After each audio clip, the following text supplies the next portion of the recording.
Still a little bit of your taste in my mouth. Still a little bit of you laced with my doubt. It's still a little hard to say what's going on.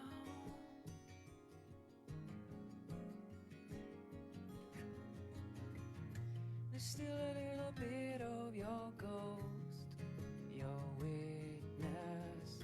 There's still a little bit of your face I haven't kissed. You step a little closer each day, that I can't say what's going on.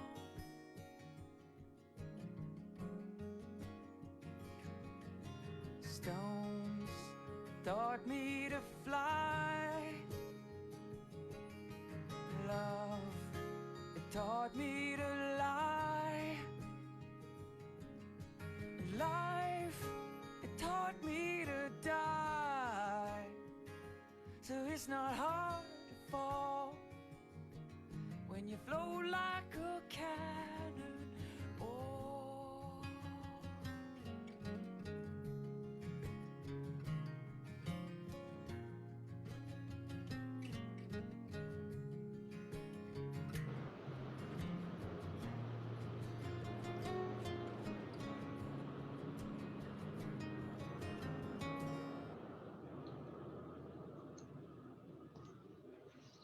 Welcome everyone to another PIER71 Explore event. Today we are pushing innovation frontier through technologies, and on that note, we'll have Chi Hong from the Industry Liaison Office in NUS demonstrate the use of the NUS Tech Portal to uncover technologies developed in the university and discover commercial opportunities for your companies. That's the first part of today's session, and after that, we'll hear about operations innovation in the age of real-time data analytics from the Institute of Operations Research and Analytics, otherwise known as IORA. Now, before we begin, if you have questions, please drop them in the Q&A function found at the bottom of your screen, and we will try our best to get through all of them. And I'm not going to take much time away from Chi Hong. So Chi Hong, whenever you're ready, do show us how to use the NUS Tech Portal. Over to you. Thank you, Ning, for having me here. It's a privilege to share about our pretty fresh and new NUS LIO Tech Portal. Maybe before I get into the portal, I will explain and share a little bit about what NUS intellectual property are. Right, allow me to share my screen here.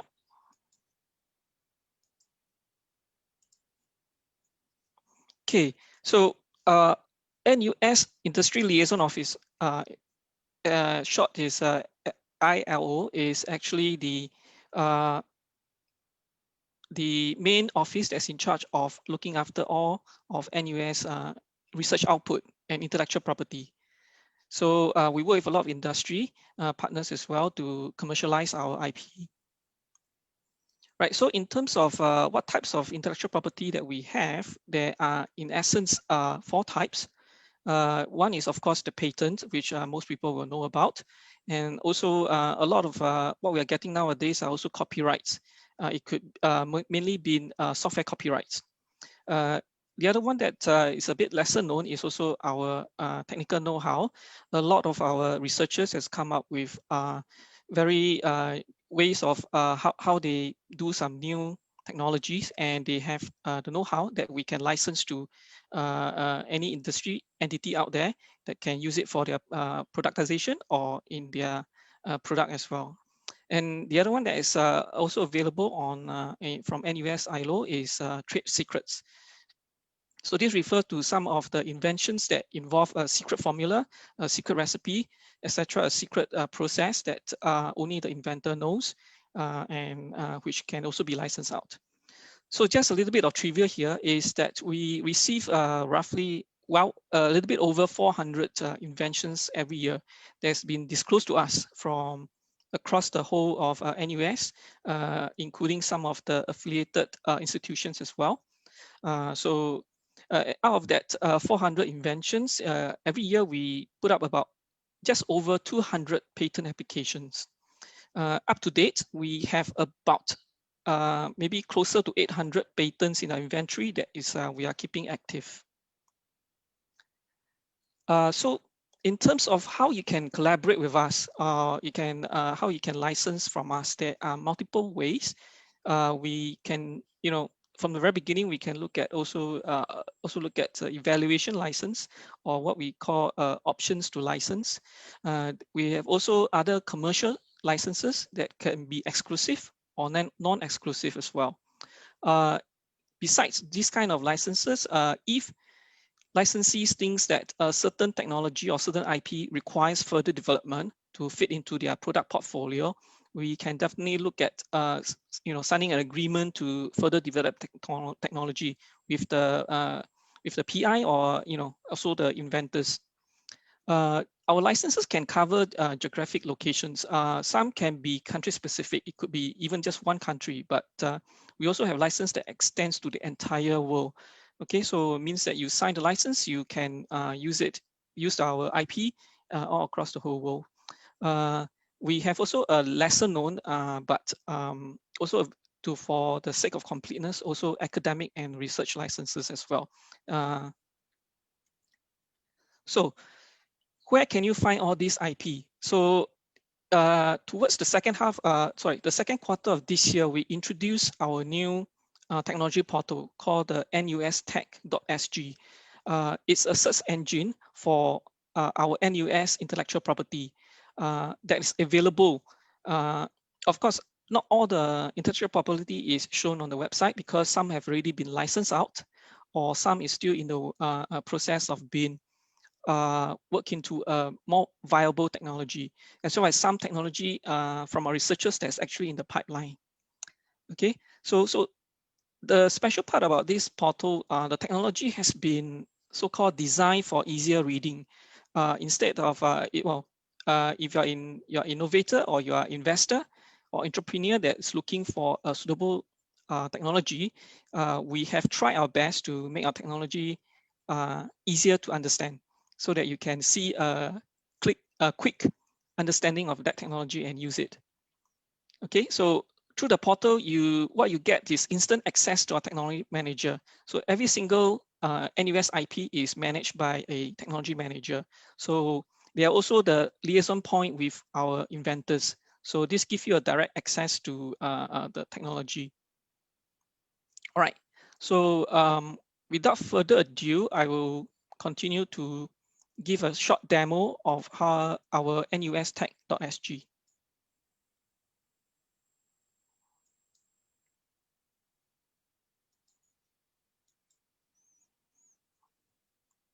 So the web address of our NUS technology site is quite simple: nustech.sg. On the first page, you will see all the actual search engine itself. So even from this particular page, you can start searching for the technology of your interest. It can be any keywords.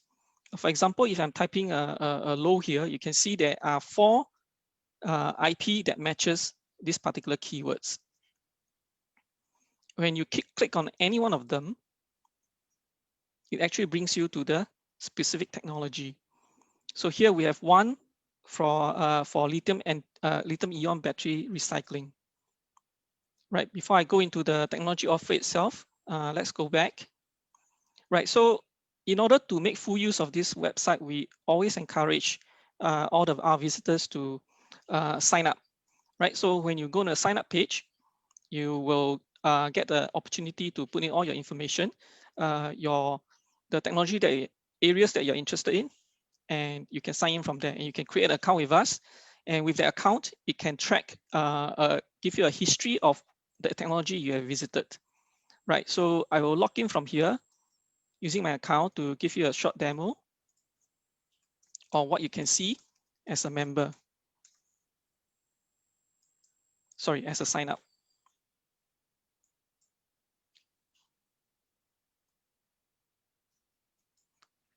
So on the activity side, you can see all the different technology you have visited in the past.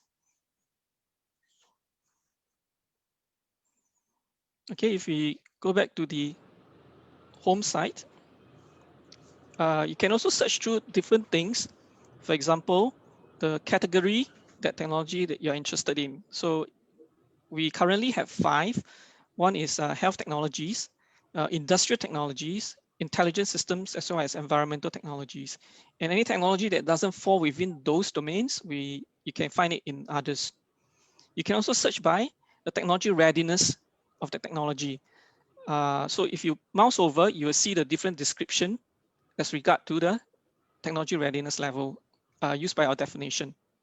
As you know, the original TRL was actually developed for NASA, so the scientific community has adopted it worldwide as well. So for example, if you're looking for a TRL4, again, executing a search, you will find a list of all the technology that has a TRL4. Okay.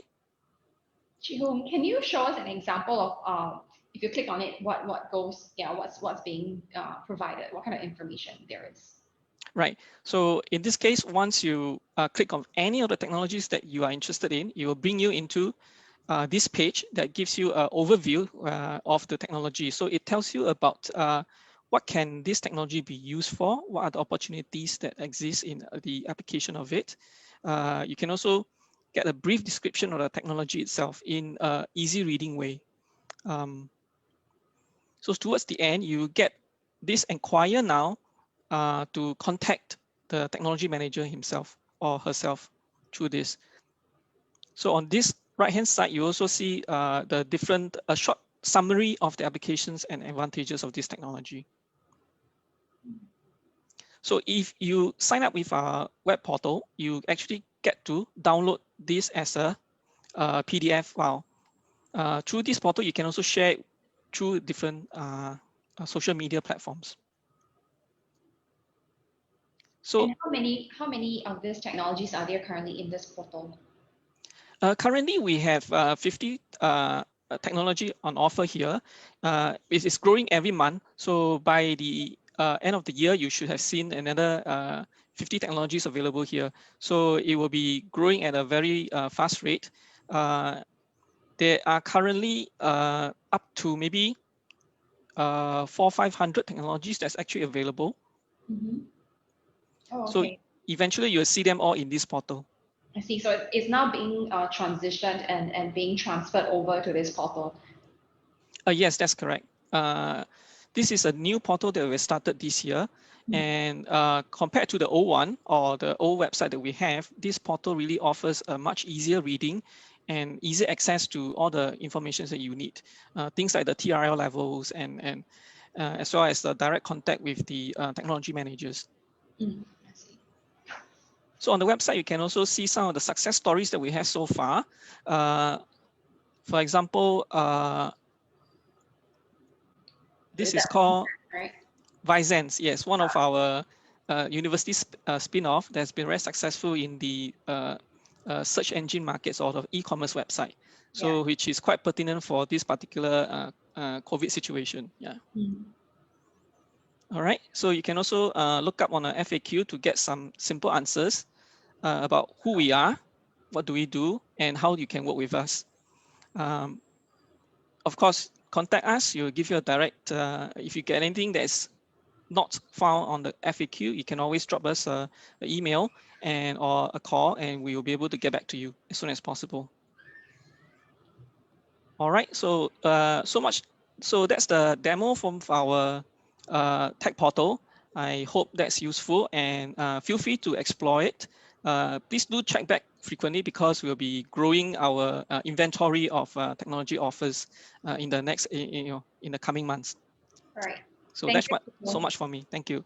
Thank you so much. Thank you for sharing. And the whole point of us sharing this today with you all is that we want you to know that NUS has a plethora of IPs and technologies made available for commercialization. So if you are looking for technologies to complement your products or to spin off, then this is a tech portal for you to head over to. All right, thank you. So we will now proceed to our next segment, and this is really interesting with recent advances in data engineering and the availability of very rich real-time data. It creates an exciting opportunity to develop operational decision systems that are responsive to the actual events, and traditional analytics and decision systems through highly effective, relying on certain assumptions on the behavior of the future data. So these are the topics that we'll be talking about. And in the age of machine learning, AI, unstructured data in the form of text, pictures, videos, and real-time insights. Now, IORA seeks to expand the decision continuum and to develop methodologies to improve operational efficiencies. And that is a really big topic in the maritime industry as well. And IORA will be presenting some recent work that highlights innovative approaches and solutions that are very specific to the maritime industry.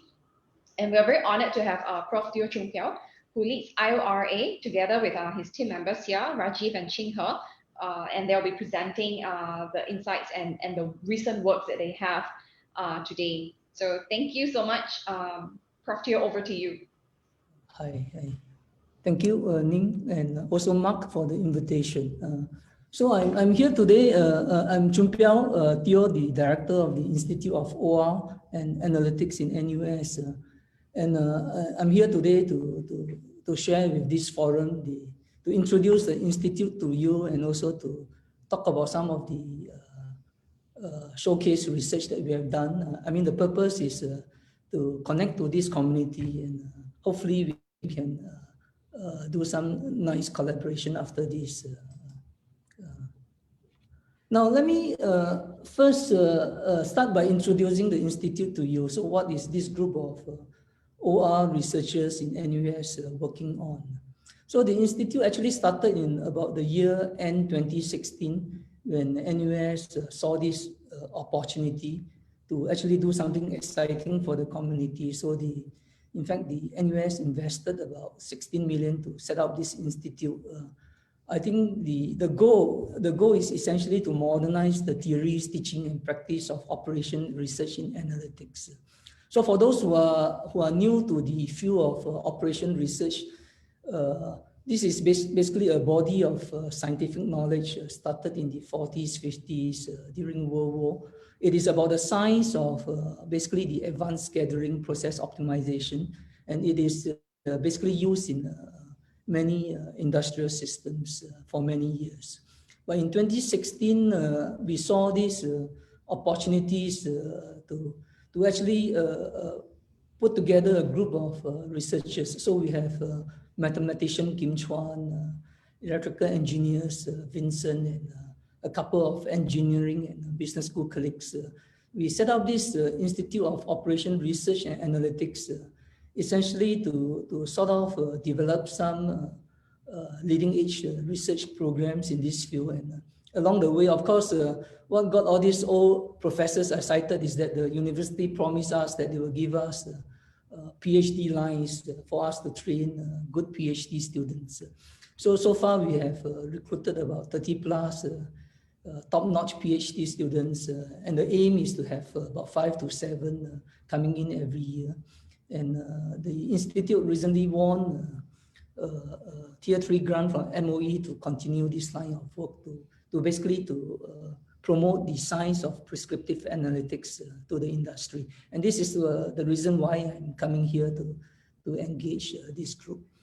Now, the opportunities that we saw in 2016, as explained, is we see a change in the way how companies make decisions, essentially with the emergence of data analytics, which is a new phenomenon. We see that companies are moving away from the old structured tabular and batch operating mode to the new real-time analytics defined by customer needs and microservices. And with this emergence of big data, you see that you see the emergence of gigs and algorithms. So in the Institute of Operation Research, you see a lot of geeks, nerds working on fairly complex scientific algorithms to basically exploit data, whether it is at rest, in motion, or the different forms of data or even fuzziness in data to build essentially a better model, and also so that we can make better decisions. So I want to use an analogy to tell you the difference between what we are doing and what many people have been doing in the past. In fact, up till now, if you think about machine learning and big data, you see that machine learning has been used in a lot of predictive analytics environment. So you use big data to predict what is going to happen tomorrow.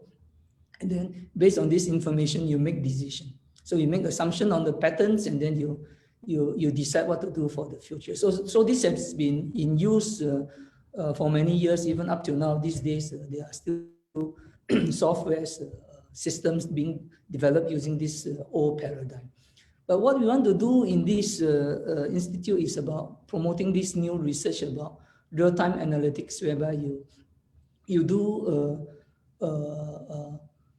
you make decision based on rule-based responsive decision. So this is also one departure from the old paradigm in operation research, whereby sometimes when we work with companies, we always have these questions.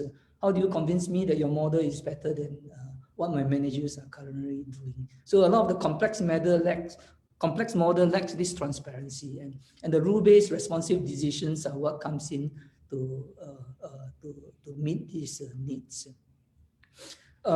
Yeah, I talked about the MOE projects that we have won recently, and essentially we had this grant to sort of develop the next generation solver technology for prescriptive analytics. So this leverages on the expertise that we have in NUS on the large scale coding optimizations, and also the building a modeling platform to support the industry deployment of prescriptive analytics. And of course, there are applications in many domains, transportation, service systems, and even to the science of machine learning. So I have a group of faculty members or the fairly established scholars in different disciplines to help manage these projects. So today I want to talk about the real-time analytics, which is a key pillar in these MOE projects. Let me use an analogy about ball catching to tell you the difference between the past and the present and the future. Catching a ball. I mean, in the past, if you use the traditional paradigm of predictive analytics to catch a ball, is tantamount to using a fairly complex neural network to predict where the ball will land. Someone throw you a ball, and you build a gigantic complex model to predict where the ball will land, and then you run to that spot to catch the ball. Okay, so this is what, in a nutshell, what a lot of models and systems are attempting to do. You predict the past, and then you take action based on your prediction. But we do know that in practice, this is not how we solve this problem, because in practice, human actually develop fairly nice, simple rules to do this task. We use the fact that we have real-time visibility of the location of the ball.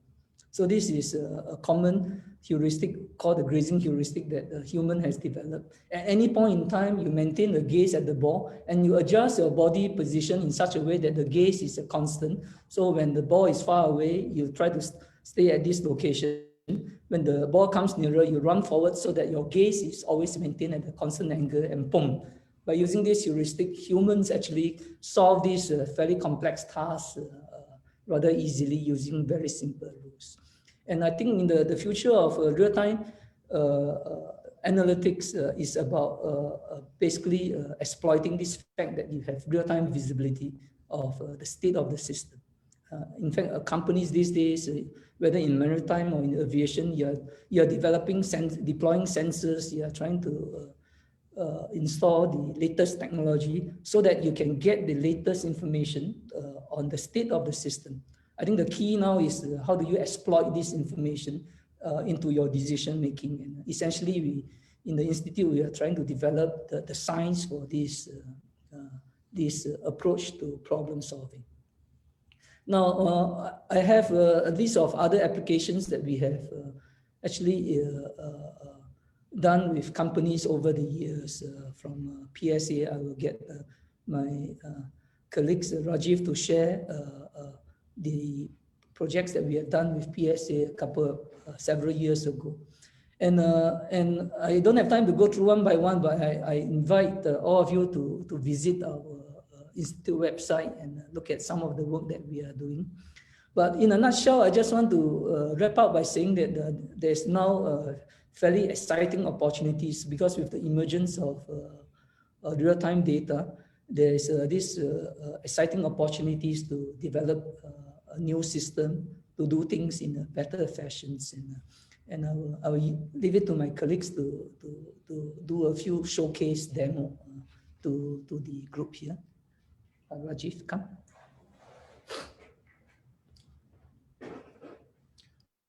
Hi, hello.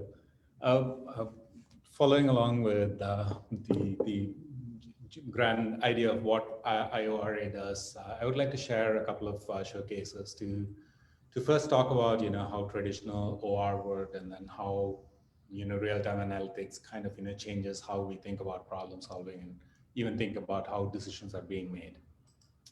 So this was a project quite a number of years back. We tried to work with the PSA, and we solved this problem of trying to figure out where vessels should be berthed. I mean, vessels arrive at PSA on a kind of a regular schedule. I mean, some of you might be aware of port operations. The picture here tries to demonstrate certain, give a second. Where is my mouse? Oh, there you are. Okay, just imagine that these color coding is to kind of demonstrate which vessels are connected to each other. And these connections means that, there's some volume that gets transshipped from one vessel to another. So in this case, we have like 3 groups of vessels which are closely connected. And even across these groups, across groups, there are some connections, but then they are not very strong. But the idea is to kind of, keep these vessels together in space, so that movement of boxes is not very expensive. But the complexity does come in when you have, time element associated to it. So these vessels come at different points in time, and you have like other vessels alongside. And so it's a complex problem of trying to find out how do you schedule berthing these vessels at different, that come at different points in time, and they have like different connectivity patterns. And as you would imagine, the decisions that you make about where you want to berth the vessels forces, operations to kind of follow through on. So the approach to this problem solving is that we developed a model which looks at certain patterns of how vessels are. In this case, we have a yellow group and we have a red group. And the idea is that the yellow group is connected very closely to one another, and the red group, they are connected closely to one another. So the idea would be to berth them closer, but at the same time, try to figure out a way to keep them separated in time so that they don't overlap. So there may be vessels that are choosing to be in the same place at the same time, and you cannot do that. So we designed this template, which is based on like patterns on data rather than actual information. We make some prediction on like, how the connectivity pattern looks like, how they're scheduled, arrival looks like, how much time they take on the alongside, and use that information to solve this problem and figure out where their templated locations are. And then when it comes to real-time operations, the video on the right kind of tries to process, time goes along in the x-axis, and then what happens is the vessels berth, they basically decide their berth depending on like the choice in terms of what the template is, which has been predetermined based on patterns, and then some realization of actual information. So this is one traditional way to solve the problem, and this is a very good paradigm to kind of think about in terms of problem solving. It has been a fairly successful implementation. I used to run this for many years in PSA. It was fairly successful to make operational and strategic planning. But things are changing now. We have a very different sort of problem. In this case, we are looking at a ride matching problem, right? In this case, the demand, as you can see on the right side, there is like distribution in space and time. It's very dynamic. And that basically forces decision-making to be a bit more, requires that the decision-making remains dynamic too. And in this case, we have like 3 distinct parties who interface with one another. You have the platform, who's interested in providing very good service quality to their drivers and their passengers. You have the drivers who prefer to have higher revenues because it's their source of livelihood.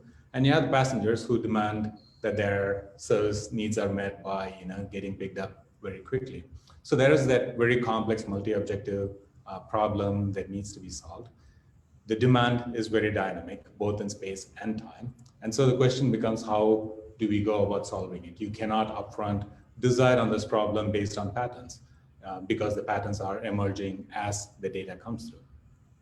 To give a bit more insight into how this process works, this is just a quick video to share how this ride-sharing system works.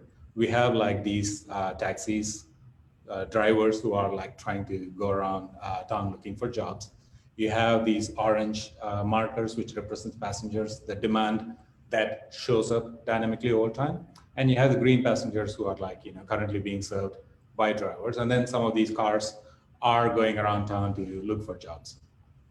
So this simulation kind of just demonstrates the idea of the complexity of this problem. And at every few seconds, this problem needs to be solved so that we identify the right passenger to be associated with the right driver so that some form of metric is maximized. And the complexity comes from the fact that the objectives are very different depending on who you ask. So in that context, just to kind of simplify the problem, to give a very toy problem to express where the complexity comes from, is let's look at this case where there are two drivers and there are like three passengers who have a certain destination in their mind. They would like to go somewhere. And there is a cost that is you can measure the cost, like how long this is, how much is this passenger, where is he going? And based on that, you can basically determine how much it costs. And the question is like, how do you assign these two drivers? Which passenger do you choose? And one possible strategy could be to say that I would like to minimize the passengers' waiting times, and I would like to assign the drivers so that they go to the closest passenger first. But then there is an outcome in terms of how much the pickup time is, in this case, 3 minutes, and overall revenue is about $16. Whereas one could choose a different approach to this problem, a different model, wherein you could say, I would like to maximize revenue, and you could earn $30 overall for all your drivers, but then the passengers wait slightly longer. So the question is like, what to choose? How do we make the decision? And in the earlier incarnation of OR, what we would do is like we would come up with certain ways of weighing these objectives, come up with a complex model to say, how do you determine what the right amount of balance between these various objectives are, and then try to trade off between them. But one of our researchers came up with a different way to solve the problem. What they chose to do was they figured out that if you have multiple objectives, you could solve the problem by setting targets and try to achieve the targets. And in this case, for instance, one could choose a very utopian target. You may not be able to achieve it, but then the idea would be to choose a direction that you want to move your solution into. And maybe I could show you this video. This shows an evolution of how the model works. In this case, what is happening is you have certain parameters which the model chooses to optimize for. And you could see that there are certain targets to the metrics that we are measuring. And then as data comes along, you can see that the graph evolves and the objective emerges as we solve the problem in real time. And this problem gets solved online, which means that you solve the problem at the realization of data rather than upfront make some assumption on the data. So that kind of changes the way in which you think about problems. The earlier model worked very well for certain sort of data realization. The newer method, newer access to like real-time data changes the way we have to think about problems so that we can respond to real-time events because we know things are changing. We know that the data kind of is accessible. Once you know data is available, if you make decisions post understanding what the data looks like, you make very different decisions. And overall, the intent is to kind of maximize your ability to kind of respond to the situation and basically solve the problems the right way so that you can eventually achieve certain targets. So this is kind of a demonstration of how we basically wanted to kind of compare and contrast two different types of approaches. And To give you a bit more details, I will invite one more of our colleague, Chinghe, please, to explain some other story. Now, maybe before we continue, right, there are two questions that the audiences actually surfaced. One of it is, do you also optimize for total distance, including past pickup or only the present ones? And the following question is, can we then apply reinforcement learning to these types of problems? That is true. The intent, what we are working towards is that, when we have data, it becomes a way to kind of integrate this kind of learning approaches, machine learning models to the decision-making tools. So this decision-making does not work in isolation. That's kind of what we believe. We believe that it works in conjunction with other models and tools, which basically kind of interpret data. It's about real-time analytics. And then we use that information to kind of feed into these models so that we can solve these problems better. And what was demonstrated here was to kind of think about how decision problems are modeled. And obviously, as we model the decision problems, trying to get insights into the data, which can be fed back into the system, is kind of paramount. And this particular work was tested with in like real life scenarios, and it kind of demonstrates that it can work. Yeah, please. Does that? So the issue about using reinforcement learning is the scale. I guess the scaling up the learning model would be a problem in a typical problem setting. But I think this is reinforcement learning is another promising approach to this problem. But so far it has not had any success because, in fact, for this particular study, the student actually spent a couple of months in China using one of the simulator developed by industrial partner. So the scale of the problem is actually quite huge. So reinforcement learning for a small problem may be useful, but at that scale may not be practical. Yeah, that's what the sense, the state of the art now. Yeah.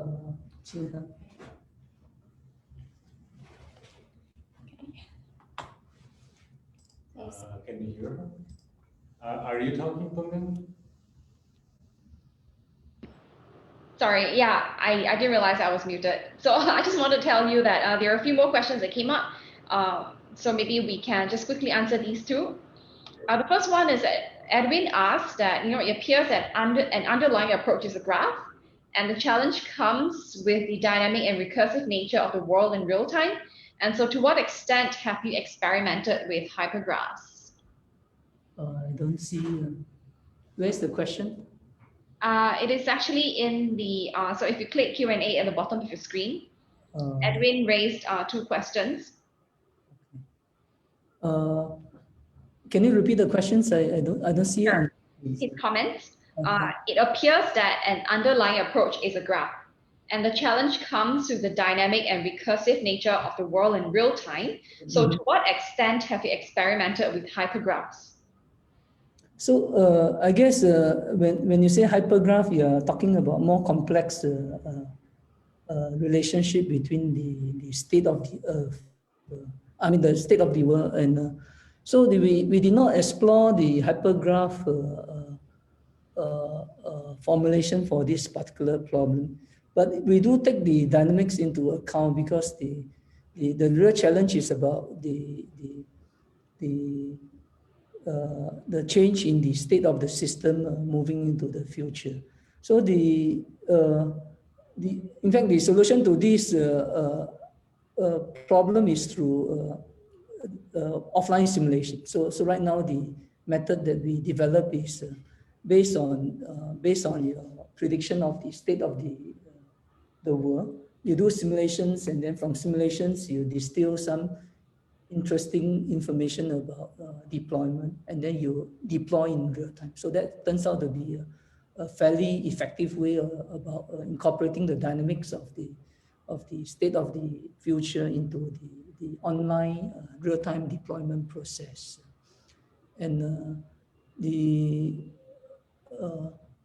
but this simulation is done assuming that, in fact, we did this, the demo that we show you is for for a particular hour, whereby the state of the world is more or less fairly stationary. And so for stationary state of the world, the surprising thing is that you can actually, this learning approach, basically by learning from the past data, if the past data is reflective of the future, you can show that this planning approach actually gives you a compromise solution. You can derive analytical results for the stationary world.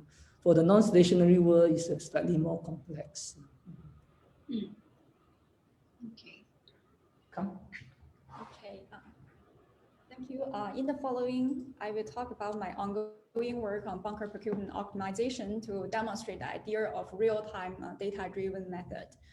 We know around 50 to 60% of the voyage-related costs are locked in fuel costs. So optimizing the bunker consumption and bunker procurement may increase the voyage return to the shipping company. However, there are a couple of challenges. The first one is bunker price volatility.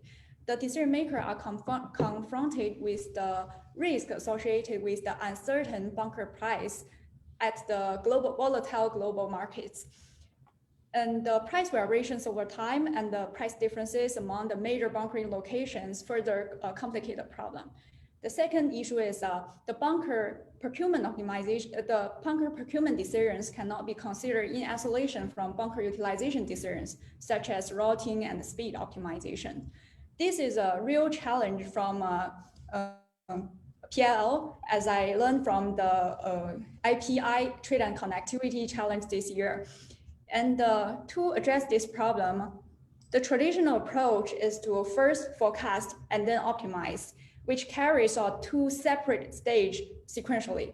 The first step is concerned with bunker price calibration and forecasting using the economics model, finance model, or some machine learning methods.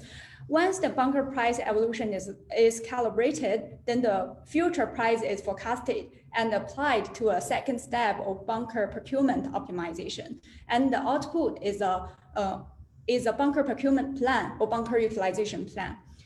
This feed-forward mechanism has been applied to some commercial software. And for example, this bunker planner is by a Danish maritime specialized software company called Bunker Metrics. By the company's collaboration with the Technological University of Denmark. It was launched 2 years ago. And it works by first collating the bunker price forecasting data from a source that the user trusts or the user is comfortable with. For example, the ship and bunker or the bunker index. Then the collected forecasted data is applied to a second stage, which optimize the bunker procurement decisions according to the vessel specifications. For example, how much fuel the vessel typically consume, or the trading pattern, the route pattern, the speed profile, and so on. There are some problems with this feed-forward mechanism. The biggest issue is it generates one-off decision, which means the decisions are made according to the data at the point when such data are collected. Any realization of increasingly more accurate information are not fully utilized. And the decision made cannot be adjusted dynamically according to the real-time information. And secondly, the prediction and optimization are separated. In the example of a bunker planner, the prediction are collected, the prediction of the bunker price data are collected from a third-party source. And so since the prediction and the optimization are separated, so it cannot capture the interplay of the financial and operational aspects of this problem. And then the third issue is the assumptions on bunker price model there's an assumption on bunker price model evolution. So this method rely on the underlying assumption of the certain bunker price evolution, which inevitably introduce misspecification error and generalization error. So we noticed this gap and propose a data-driven procurement method.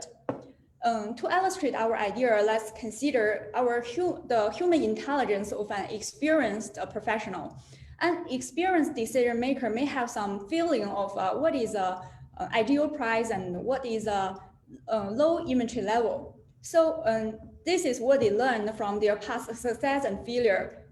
So at any time when they observe the market condition, for example, the WTI crude oil price or the NYSE index, they may form some reasonable expectations on some real-time procurement signals, for example, the XYZ and the ABC in this policy rule, so that they can make decisions according to this policy rule. For example, I will buy if the price is below my threshold, my expectation, which is a threshold level XYZ, or I will buy if the inventory level is below ABC.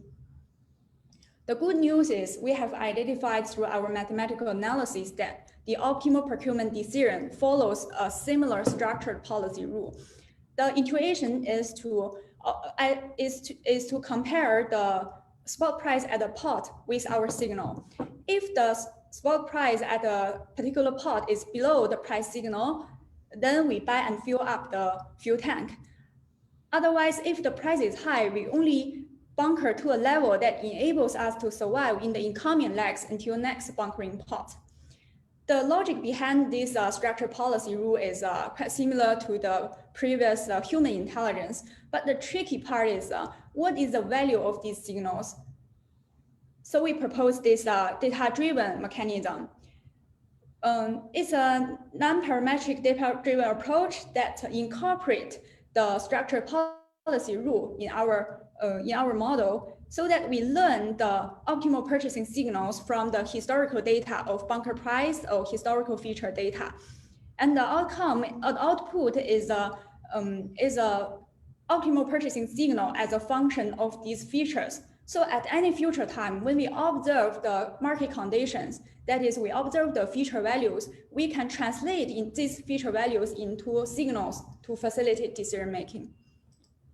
Let's compare the visions of the traditional approach and the data-driven approach.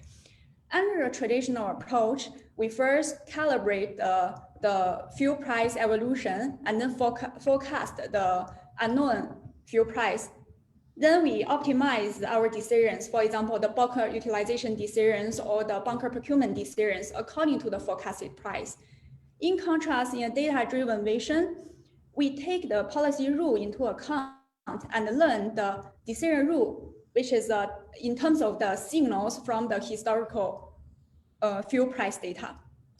Here are some potential strengths of our data-driven approach. Firstly, it's real-time in nature, allowing timely decision-making through the procurement signals interpreted from real-time feature values. For example, the shipmasters do not need to wait for the instructions from the shore-based operators. They can just directly observe the market situations, for example, the crude oil price and the NYSE index, and translate these index or market conditions into signals, and they can make decisions according to these signals. Secondly, our method can capture the interplays between the financial aspect and the operational aspects, because we do not separate prediction and optimization. And thirdly, our model is non-parametric. That means comparing with the traditional method that forecasts the price, we do not specify a functional form for the price evolution precise. So we have potential to avoid the misspecification error and generalization error. Due to these three aspects, our proposed method also can also increase the performance in terms of cutting cost. It's worth noting that although this real-time data-driven approach is totally new in bunker procurement or in a broader context of shipping management, it is not absolutely new in operations management. A recent study backtests a similar data-driven feature-based method in commodity procurement.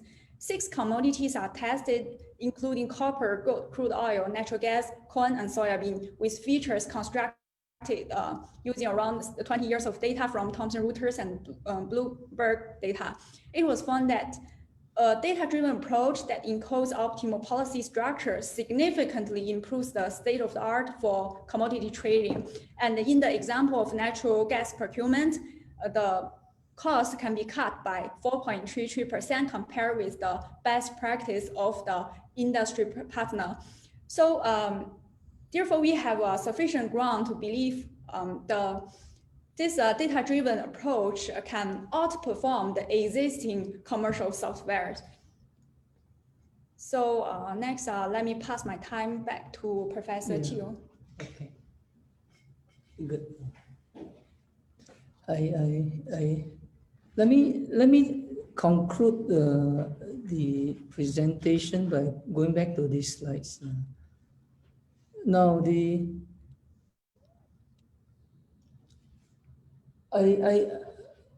before I answer the questions from the audience, I want to basically summarize the three key messages that we intend to deliver here.